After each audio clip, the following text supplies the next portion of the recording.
Dakota here, and today's project we're going to be replacing the front brake pads in this 2009 GMC Sierra. Black Beauty here. I've been requested not to replace the rotors, and frankly they don't really need to be. They're absolutely flawless. So we're just going to be replacing the pads. So really, all the tools you're going to need a 19mm socket, preferably 6-point. You're going to be putting a lot of force on it.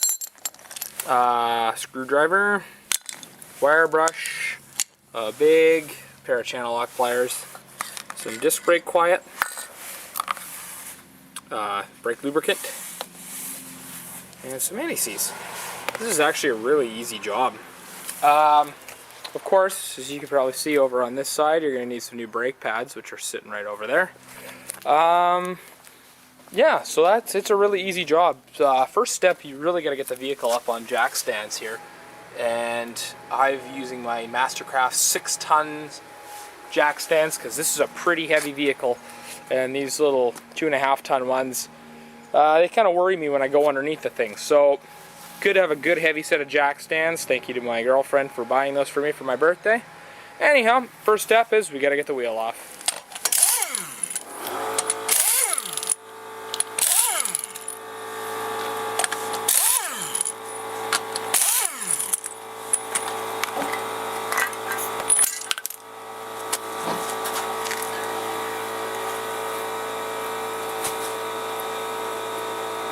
Alright, so now that we got the wheel off, next step is we are going to remove the 2 bolts that hold the brake caliper in.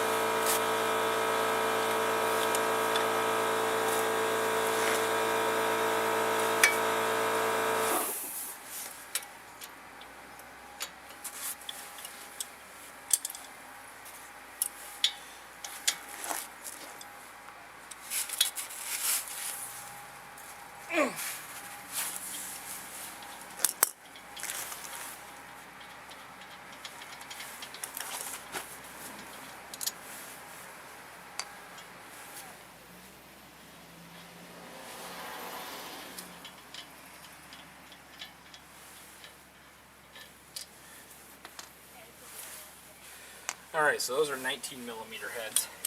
So take it.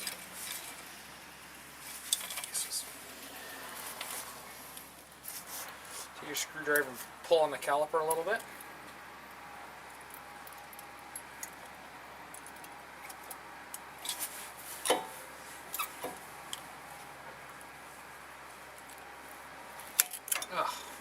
Just put some kind of gunk on the back of these pads. Stick them together.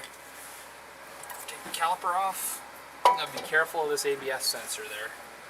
And pop off the brake pads. These aren't too bad, but they're starting to get low, so while I have them in, why not change them? The other side's actually worse than this. Okay. So now that we got the brake pads out, we're going to go spray disc brake quiet on the pads and let them tack up before we start installing them. Alright, now as you can see here, I've already done a couple of them, but I'm just going to take them and spray a nice liberal coating of it on the back, set it down and let it tack and dry. Alright, so now what we do is we take an old brake pad, we place it against the surface of the pistons, and using a very large C-clamp we push the pistons back in. Now the reason you have to use the brake pad is because you really can't push them in one at a time, because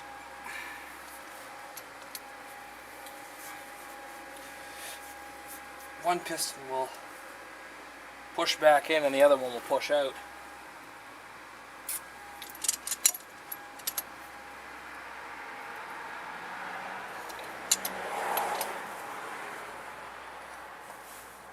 Definitely don't want to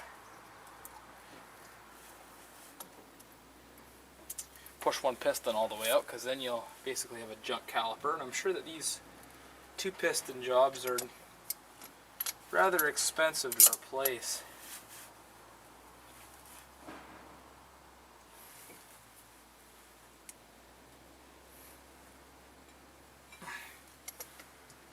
looks like that's about it.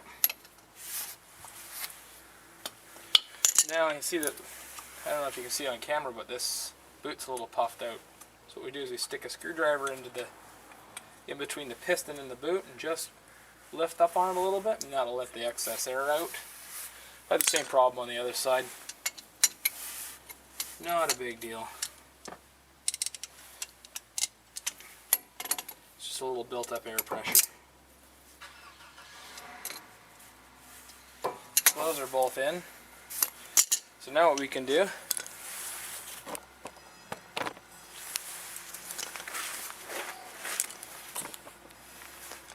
we take our screwdriver, we pop these clips out of here. There's one on the top, and there's one on the bottom. Pull that off.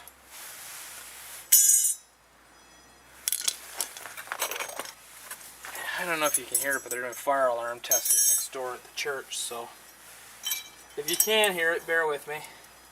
So we install the new clip on the bottom. Now you can see this little guy right here has to be perfectly within the two spots here, or else the pad, in the caliper mounting bracket, or else the pad won't sit nicely. It'll cause all kinds of problems for you putting it back together. So now what we do is we take a little anti-seize and we put it down here, get a little bit on this little spring tab here.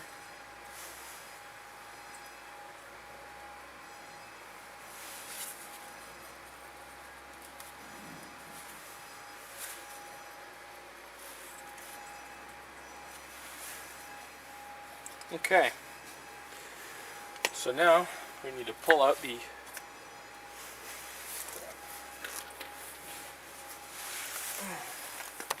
Alright, so now what we need to do is we need to pull out our slider pins. We're going to wipe them off. Look to see if they have any corrosion or pitting, and they look A-okay. We're going to put a little bit of silicone brake grease on the slots here. These little slots on here are there to just help retain the grease and distribute it nice and evenly. Okay, and we're going to take the top one out. Same thing, wipe it off. These actually, usually they come out that nicely. They have no problems.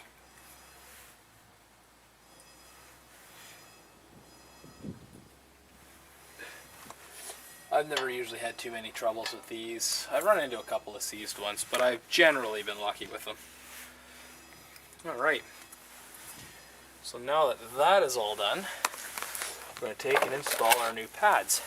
So make sure that the squealer tab right here, this guy right there, matches the one that came off the original, which is also right there. Now, this one with the kind of the bottom on it, you see right here, that goes on the inside.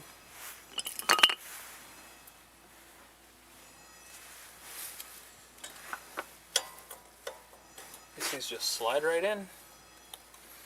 I love it when they just slide right in. Sometimes you gotta fight with them a little. And then the one without the little bottom bit goes on the outside. Just like that. Now we take our caliper and make sure that when you take the caliper on and off that you don't have the hose all twisted up. Sometimes we have to push our sliders back in a little bit.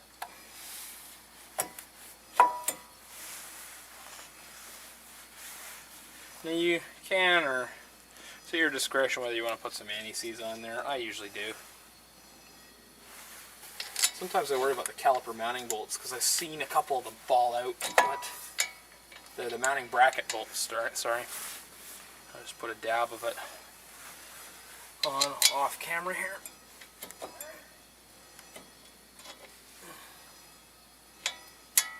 Here we go.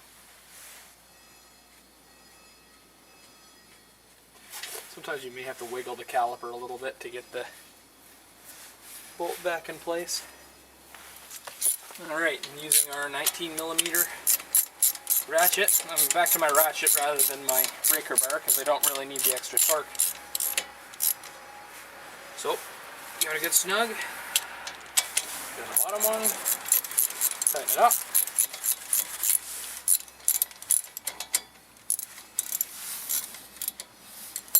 I just noticed that the little bleeder cap fell off.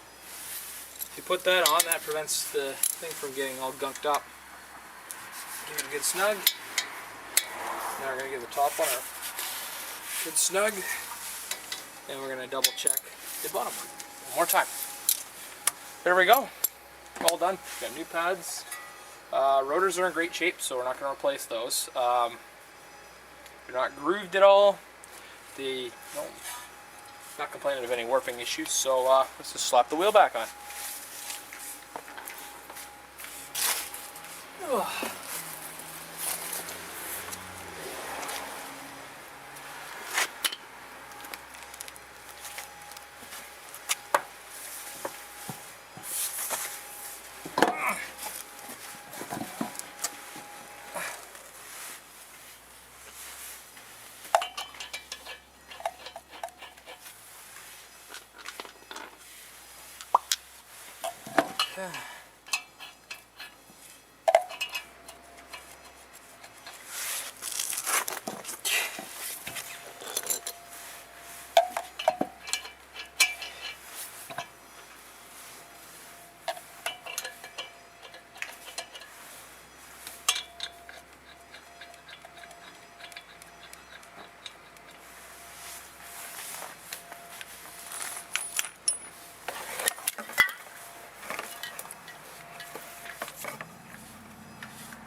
All done. So now what we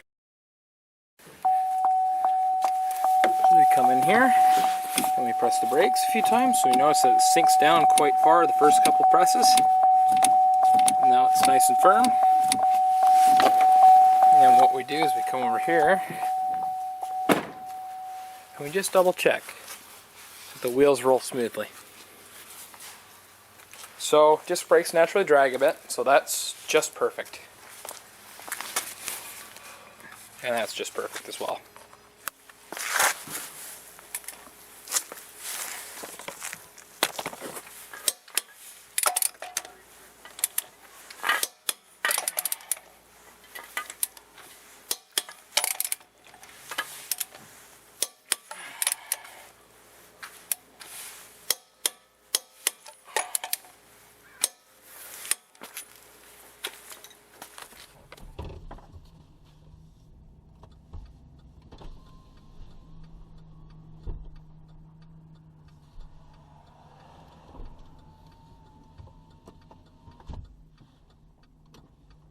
Okay, well, let's go.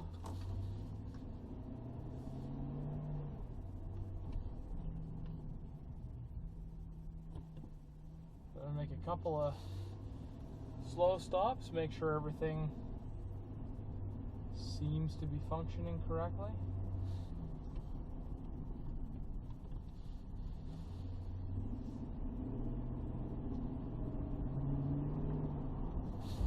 This is a 5.3 Vortec, just in case anybody was wondering. I've never driven a 5.3, I've only driven a 6.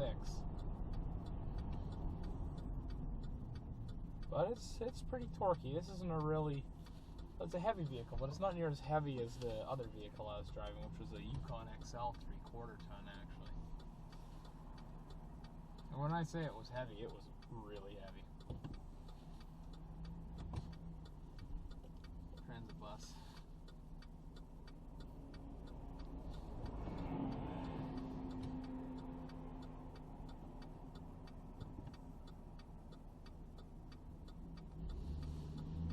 Alright, so now make sure nobody's behind you when you're hammering on the brakes, but let's get her up to a reasonable speed. Don't break any traffic laws or do anything stupid. A couple good stops.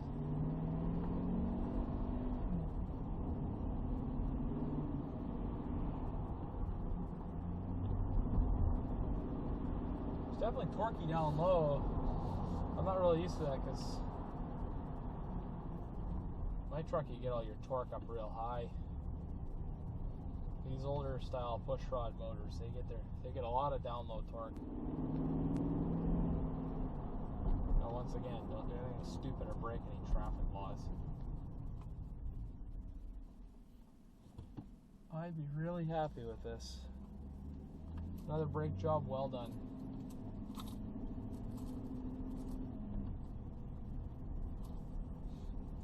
Alright.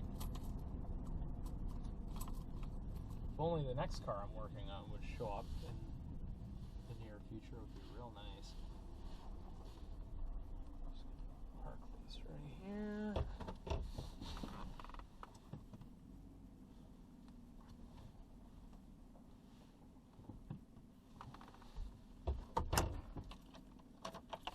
Alright, so let's wrap this video up.